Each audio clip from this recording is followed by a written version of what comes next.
Salaar ntiyarangiye. Inkuru irakomeza aho ibintu byasize bikomeye. Nyuma y'intsinzi ya Salaar Part 1, abafana bose baracyafite ikibazo kimwe. Ese igice cya kabiri kizaba gikomeye kurushaho? Uyu munsi tugiye kuvuga kuri Salaar Part 2. Amafaranga ishobora kuba yaratwaye, aho iri gukorerwa n'ibyo tugomba kuyitegaho. Part 1 yasize ibintu bihindutse. Deva na Varada, inshuti zikomeye, bahindutse abanzi. Ubutegetsi buri mu ntambara. Part 2 izerekana urugamba rwuzuye.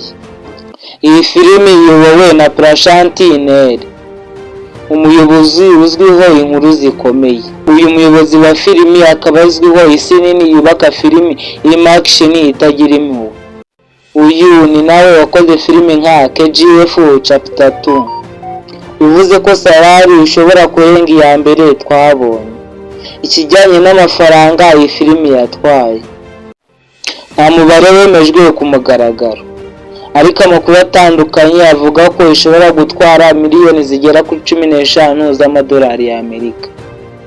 Impamvu iyi filimi ishobora gutwara amafaranga menshi: hashobora kuzagaragaramo igice cy'intambara nini, hashobora kuzagaragaramo CGI na VFX nyinshi, sets zubatswe ku rwego mpuzamahanga rwo hejuru. Ikindi kandi ni marketing mpuzamahanga. Ibi byose bituma ino filimi ishobora kuzaba ihenze cyane. Iyi ni filimi iri gukorerwa muri studio zo mu Buhinde, cyane cyane zikoreshwa na studio yitwa Hombale Films. Kansar yubatswe nk'igihugu cyuzuye amategeko, amatsinda arwanira imbaraga n'intambara zihishe. Turongera kubonamo Parabasi nka Deva, umugabo w'igitinyiro utavuga byinshi ariko ukora byinshi bitandukanye. Tuzabonamo kandi Prithvi Viraj Sukumarani, uyu akinamo nka Varada, umwami wifuza ubutegetsi ariko ufite amarangamutima akomeye cyane. Aba bombi niwo mutima wa Salaar.